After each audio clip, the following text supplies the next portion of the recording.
പ്രിയപ്പെട്ട സഹോദരി സഹോദരന്മാരെ, എവരിത്തിങ് ഹാപ്പിനെസ് ചാനലിലേക്ക് നിങ്ങളെ എല്ലാവരെയും സ്വാഗതം ചെയ്യുന്നു. ഇപ്പോൾ നമ്മുടെ സംസ്ഥാന നിയമസഭയിലേക്കുള്ള ഇലക്ഷൻ അടുത്ത് വന്നിരിക്കുകയാണല്ലോ. നമ്മൾ അടുത്ത 9/4/2026 9-ാം തീയതി സംസ്ഥാന തിരഞ്ഞെടുപ്പിൻ്റെ ഭാഗമായി പോളിംഗ് ബൂത്തിലേക്ക് പോവുകയാണല്ലോ. നമ്മുടെ സമ്മതിദാനാവകാശം വളരെ ബോധപൂർവം ഉപയോഗിക്കണമെന്ന് നമുക്ക് എല്ലാവർക്കും അറിയാം.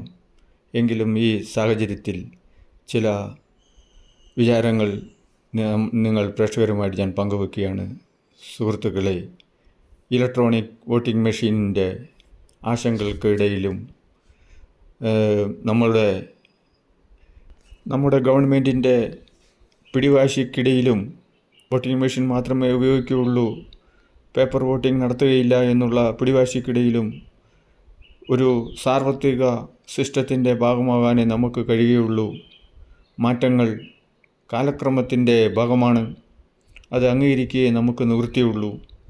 പ്രത്യേകിച്ച് സുപ്രീം കോടതി വിധിയുടെ അടിസ്ഥാനത്തിൽ സുപ്രീം കോടതി വിധി പറയുന്നത് വോട്ടിംഗ് മെഷീൻ കംപ്ലീറ്റ്ലി സേഫാണ്, യാതൊരു മാൾ പ്രാക്ടീസ് നടക്കില്ല എന്നാണ് പറയുന്നത്. തൽക്കാലം നമ്മൾക്കത് ചലഞ്ച് ചെയ്യാനും അതിൽ വിശ്വസിക്കാനേ തരമുള്ളൂ. എങ്കിലും സുഹൃത്തുക്കളെ, നമ്മുടെ രാഷ്ട്രീയ പാർട്ടിക്കാരുടെ കോഴക്കഥകൾ നിങ്ങൾ കേട്ടിട്ടുണ്ടാകുമല്ലോ. ഈയിടെ പുറത്തു വന്ന കരിമണൽ കർത്തയുടെ ഡയറിയുടെ വിവരങ്ങൾ നമ്മളെ അക്ഷരാർത്ഥത്തിൽ ഞെട്ടിച്ചു കളയും. അതിനകത്ത് എല്ലാ പാർട്ടിക്കാരും, എല്ലാ രാഷ്ട്രീയ പാർട്ടിക്കാരും, ധാരാളം ഉന്നത ഉദ്യോഗസ്ഥരും ആവും പോലെ കർത്തയനോട് കോഴ വാങ്ങി ലക്ഷങ്ങൾ സമ്പാദിച്ച് അവരുടെ പരമാനന്ദം എനിക്ക് മാത്രം നടപ്പിലാക്കി പാവങ്ങളെ, രാജ്യത്തെ പറ്റിക്കുന്നു. ഒരു പാർട്ടിയും അധീനരല്ല. എല്ലാവരും പറ്റുന്നതുപോലെ പാർട്ടിക്ക് വേണ്ടിയും സ്വന്തമായിട്ടും അവർ കോഴ പറ്റി. ഒരു ഇലക്ഷന് 40 ലക്ഷം രൂപയെ ചെലവഴിക്കാവുള്ളൂ എന്നുള്ള മാർഗനിർദ്ദേശം ഉണ്ടായിട്ടും കോടികൾ ചെലവഴിച്ച് ഇവർ നടത്തുന്നത് രാഷ്ട്ര സേവനത്തിനാണോ ഇത്, അതെയോ സ്വയം സേവനത്തിനാണോ? ഇതൊരു രാഷ്ട്രീയം, ഒരു ബിസിനസ്സായിട്ടാണ് ഇന്ന് നമ്മുടെ രാജ്യത്ത് നടക്കുന്നത്. സത്യം പുറത്തു വരാതിരിക്കാൻ എല്ലാ പാർട്ടിക്കാരും കൂടെ, ഉദ്യോഗസ്ഥന്മാരും കൂടെ കൂട്ടുകൂടി വസ്തുതകൾ കുഴിച്ചു മൂടുന്നു. ജനങ്ങൾ വഞ്ചിക്കപ്പെടുന്നു. തട്ടിപ്പും വെട്ടിപ്പും കോഴയും വഞ്ചനയും മുക്കലും നക്കലുമായി സാർവത്രികമായിട്ട് പാവങ്ങളെ വഞ്ചിക്കുന്നു. രാജ്യസേവനം അതര വ്യായാമം മാത്രമായി, പറച്ചിൽ മാത്രമായി, സ്വയം സേവനവും പാർട്ടി സേവനവുമായി രാഷ്ട്രീയം അധപതിച്ചു. ഈ പരിതസ്ഥിതിയിൽ നമ്മുടെയും മാറുന്ന തലമുറയുടെയും നന്മ ലക്ഷ്യമാക്കിക്കൊണ്ട് മുന്നോട്ട് ഒരു രാജ്യം നന്നായി വരുന്നതിനു വേണ്ടി ഒരു രാജ്യം, ഒരു പെൻഷൻ, സാർവത്രിക പെൻഷൻ പദ്ധതി ശരിക്ക് നടപ്പാക്കേണ്ടതാണ്. 65 വയസ്സ് അല്ലെങ്കിൽ 60 വയസ്സിന് ശേഷം എല്ലാവർക്കും, എല്ലാ പൗരന്മാർക്കും ഒരു ഗവൺമെൻറ് പെൻഷൻ കിട്ടേണ്ടതാണ്.